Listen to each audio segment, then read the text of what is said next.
Welcome to Hacking Your ADHD. I'm your host, William Kerb, and I have ADHD. On this podcast, I dig into the tools, tactics, and best practices to help you work with your ADHD brain. Hey team, I was listening to the radio the other day when My Own Worst Enemy by Lit came on, a fine example of pop punk from the late 90s. And while I enjoyed the song, what stuck with me was thinking about the name of that song, My Own Worst Enemy. This is a feeling I often have felt with my ADHD. I seem to have an endless supply of maladaptive and self-destructive behaviors that stem from the condition. Poor time management, hyper-focusing on non-priority tasks, overcommitting, and procrastination are just a few examples of how my ADHD can manifest in ways that feel counterproductive. And what we're talking about here is this view of ourself as our worst self. That self of ours that comes out in ways that we may later regret or that seem to work against our own interests. And with ADHD, these moments can be frequent and frustrating. There have been many times when I've thought about this worst self of mine and how I wish I could just undo all this bad inside of me. I mean, looking around online, it isn't hard to find people who are prescribing how you can become your best self. However, many of our worst selves behaviors do not indicate our value as people. Instead, they are a reflection of our unmet needs and coping mechanisms. So in today's episode, we're going to be talking about this worst self of ours, how it manifested, why perhaps we should have a bit more empathy for these maladaptive behaviors, and also how we can work on moving forward to perhaps not our best self, but at least possibly a better one. If you'd like to follow along on the show notes page, you can find that at hackingyyouradhd.com/188. Simplifying my daily decisions is important to me because I know how easy it is to let things fall through the cracks with everything that I'm juggling. That's why I start my day with AG1. It means that I'm not letting my health be one of those things that I forget about, and I ensure that I'm taking care of my body's needs without any hassle. AG1 is a foundational nutrition supplement that provides daily nutrition and supports gut health. I trust AG1 because their in-house team of doctors, scientists, and researchers collaborate with third-party experts on studies that confirm the benefits of AG1. With multiple research studies supporting their formula, I know I'm giving my body the nutrients it needs, and that means it's one less thing for me to worry about during the day. I love AG1 because it's easy to incorporate into my routine. It's a habit now, so I don't even have to think about it. I appreciate the peace of mind knowing I'm doing the right things for my body. In a recent study, AG1 doubled the amount of healthy bacteria in the gut, including 2 species known for supporting gut and overall health. And with my stomach, that's important. If there's one product I trust to support with my whole body health, it's AG1. And that's why I've partnered with them for so long. It's easy and satisfying to start your journey with AG1. Try AG1 and get a free 1-year supply of vitamin D3, K2, and 5 free AG1 travel packs with your first purchase at drinkag1.com/ADHD. That's drinkag1.com/ADHD. Check it out. I also wanted to let you know about the Hacking Your ADHD newsletter, Any and All Distractions. And that's what this newsletter is all about. The things that have caught my interest over the past week that I think also might be interesting to you. In it, I bring you the top things of the week that have caught my attention from the world of ADHD and beyond. If that sounds like something you'd like in your inbox, just head over to hackingyyouradhd.com/newsletter and sign up. Alright, keep on listening to find out how maybe I'm not actually my own worst enemy. Our worst selves often emerge when we're trying to make up for ways that ADHD impacts our lives. So it's essential to keep in mind that these behaviors manifest for a reason, such as when we are trying to compensate for something. For instance, overcommitting might stem from a desire to prove our capabilities or to avoid disappointing others, while procrastination can be a response to fear of failure or perfectionism. While other times, they will manifest directly because of our ADHD. Poor time management might arise from our struggles to prioritize or inability to estimate how long activities will take. Hyper-focusing on non-priority tasks can help avoid the overwhelming anxiety of starting a high-priority project, or simply be a way for us to build stimulation during an otherwise unstimulating activity. This is an essential idea for us to embrace. Often, when we think about these habits and behaviors that we see in our worst selves, we simply see them as something that needs to be excised. If I'm procrastinating and think, well, maybe I should just do the thing, that I just shouldn't procrastinate. And I'll stand up and walk over to the thing I'm supposed to be doing, and then just stare at it before wandering away because I didn't address the actual reason I was procrastinating. Procrastination can come from many different sources, and if I'm not addressing the cause and I'm just trying to address the symptoms, which in this case is the procrastination itself, then I'm not going to be making any progress in solving the problem. If it's perfectionism, then I need to redefine what done looks like. Maybe I'm understimulated and I need to make the task more interesting. Perhaps I don't know where to start and I need to break down the task into more manageable pieces. Each of those reasons for procrastination requires a different approach to solving the problem. I can't just say, "Procrastination be gone," and expect any results. Although, now that I say it, that does feel kind of fun, so that might work just a little bit. And this is true for many of our maladaptive behaviors. These behaviors happen for a reason. And if we can work on identifying the root behavior, then that puts us into the right direction of modifying these outcomes. Of course, this doesn't mean that we'll always find simple and easy solutions. In fact, most of the time we will see that we have a lot of work ahead of ourselves, especially on those maladaptive behaviors that have been really baked in. We're also going to find that many of these behaviors aren't just a result of a single source. For example, I may go, well, my perfectionism comes from my desire to not disappoint people. But then I have to work on figuring out why it's so important for me to not disappoint people. And that in turn may lead to something else as well. Now, I do want to be clear here that I'm not trying to absolve anyone of the consequences of our worst selves. Some of the more extreme maladaptive behaviors we can develop, like anger issues, addiction, or self-harm, can have dire consequences. Rather, this episode is aiming at trying to build that gap of empathy that we might have in regards to those behaviors. While it may seem that we shouldn't have empathy for these behaviors, it's important to realize that they don't exist in a vacuum.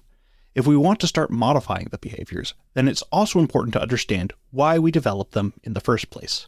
Coming from a place of judgment isn't going to help us find a solution, and I often find that the judgment itself obfuscates the reason. If I have an angry outburst and label it as me just being a bad person, well, that's not especially helpful for trying to correct that behavior in the future. But if I can step back and say, well, that was probably because I had a bad night's sleep and I skipped breakfast. Okay, well then that's something I can work on. But not just in terms of, hey, I need to take better care of myself, but also I can go, hey, when I'm not taking care of myself, I'm more likely to get irrationally angry at small things.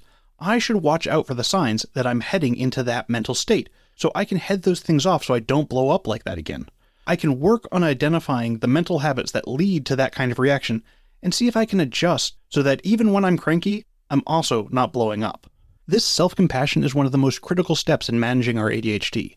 It's easy to fall into the trap of negative self-talk where we berate ourselves for perceived failures and shortcomings, especially these maladaptive behaviors. However, this only exacerbates the problem by reinforcing feelings of inadequacy and creating other maladaptive behaviors to try and make up for them. Negative self-talk itself tends to be a maladaptive behavior that we often develop to try and preemptively protect ourselves from what we think we'll hear from others.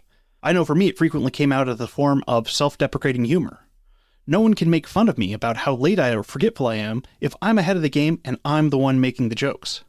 Now, to be sure, this isn't the case for everyone, but more often than not, when I see someone making a joke at their own expense, I can bet that it's probably something that they're actually really sensitive about. Again, this is where I think it's essential for us to have empathy for ourselves. If we can work on understanding that we're being mean to ourselves in order to protect ourselves, it can help us see how maybe that isn't the best approach for what we're trying to achieve. Because maybe making myself feel bad isn't the best way to keep me from feeling bad? And again, having realizations like this doesn't make the process of changing those hard-baked habits suddenly easy. If I've been using self-deprecating humor for years, it's going to be hard to break out of that habit. I know when I started working on overcoming some of my negative self-talk, I had the thought, man, I'm such a piece of trash. Wait, no, I shouldn't call myself trash. Yeah, only a piece of trash would call themselves trash. Thanks for that piece of wisdom, brain. Of course, I responded to the course correction with more negative self-talk because that was the habit I had already developed. Fortunately for me, I found the humor in this particular situation, and the absurdity helped me work through the moment. And we can build on these ideas as we choose to approach our worst selves with empathy. We can recognize that these behaviors are not signs of weakness or moral failings, but as a response to difficult circumstances. By understanding the root cause of our actions, we can begin to address them more effectively. And we can also consider some of the ways that our other worst self behaviors develop. Right now I'm thinking about things like being lazy, which I find is something that often comes up when I'm thinking about my worst self. I mean, I'm not doing all of those things I want to be doing, so it fits right in there real nice, huh? Now, I've done episodes before about how being lazy really isn't a thing, but for this episode, I'm going to focus on an economic idea I have a bit of a problem with, but I think still helps illustrate what I'm talking about, and that's the idea of maximizing versus satisficing. The basic idea is that maximizing involves seeking the best possible outcome, while satisficing is about settling for a good enough outcome. My problem with this idea is that I feel like maximizing has a problem with definitions because it's about maximizing our outcome, but the maximum outcome is subjective. I've seen this concept in terms of something like finding lunch. A maximizer will spend time finding the best restaurant that's going to give them the best lunch experience, while a satisficer is going to find one that's good enough. But that defines the end goal there as best lunch experience. What if I'm maximizing the speed of getting food into my mouth? Or what if I'm on a budget and I'm maximizing my bang for my buck? Both of those are valid things to maximize that the best lunch experience maximizer would view as satisficing. The point here is that we're often maximizing for something, but it isn't always the best possible outcome. In terms of our ADHD, we're often optimizing ourselves for less desirable long-term outcomes in favor of immediate satisfaction. Instead of hanging up my coat, I'll toss it in the corner because that's faster. And I'm optimizing for speed here, even though realistically it would only take me seconds to hang that thing up. What this means is this whole idea is one of priorities. What's important to me now versus what's important to me in the future. So let's go back to laziness. I tend to find that what we define as laziness is really about us not meeting our needs. Because when we step back and look at the reasons behind why we're not doing something, it's rarely because I just don't want to do it. Although that is also a perfectly valid reason. And let's start with this I don't wanna. What's the reason behind what we don't want to do? Is it a lack of motivation? Is it because it's genuinely an unpleasant task? Because those are solvable problems, or at least problems where we can alleviate some of that burden. If it's motivation, we can work on figuring out what would make it more interesting for us to do. Maybe you need to listen to some music while doing it, or figuring out a reward to go along with completing that task. And if it's just genuinely unpleasant, we can figure out what would make it less unpleasant. And here I'm thinking of maybe cleaning something gross, where a good pair of gloves and some air freshener could help. Of course, that isn't going to make it more enjoyable, but it might make it more bearable. Or maybe we have something like we want to start going to the gym more, but we're finding that after work we're just so exhausted we can't get ourselves to make it happen. Labeling ourselves lazy here would be easy, but pushing through that resistance probably isn't the answer either. The first thing to look at here is whether or not we're giving ourselves enough rest to have that energy, but it also could be simply an issue of timing. Maybe going to the gym right after work isn't the best time for you, but you might have better luck working out in the morning or the evening. Our energy levels will always fluctuate throughout the day, so we're going to have times when doing things like going and working out will be harder and times when they will be easier. The point here is that often the piece of the picture we're missing when we're thinking about our worst self is that maybe our worst self is coming out to meet those unmet needs that we're just trying to ignore. Sure, it would be awesome if I had infinite motivation and energy throughout the day, but no one has that.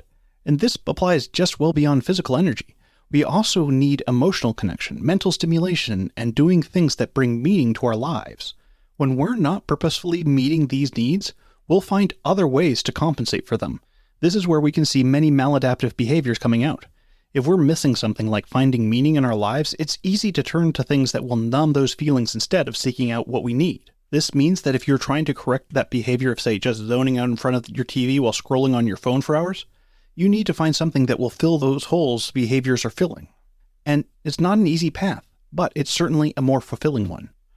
I know a few months ago I did an episode about Gabor Mate's interpretation of ADHD and how I didn't agree with him there. But right now I'm thinking of a quote of his regarding addiction, which goes, "Ask not why the addiction, but why the pain." And that really sums up what this episode is about. We want to go beyond just looking at the behavior and see what's driving it. What's the underlying trigger driving the behavior? If we're seeking to better ourselves, we must go beyond treating the symptoms. While it's easy to assign moralistic values to the behavior of our worst self, I think it's important to step back and just acknowledge that the behavior is what it is and view it as something we developed for survival. Sure, it wasn't the best way for our brains to go about things, but it worked with what it had. With that in mind, we can work on setting realistic goals for modifying our behavior. We want to focus on making sure that we're meeting our needs and doing the things that align with who we want to be. The focus here is on creating realistic routines and habits for us to keep up with. This isn't about instantly becoming our best self overnight. Instead, we're just doing a bit of course correction to try and get to the place that we actually want to end up at. There are going to be a lot of ups and downs with this process, so it's important that we're coming at it with empathy and understanding that it won't be easy and that it will take time.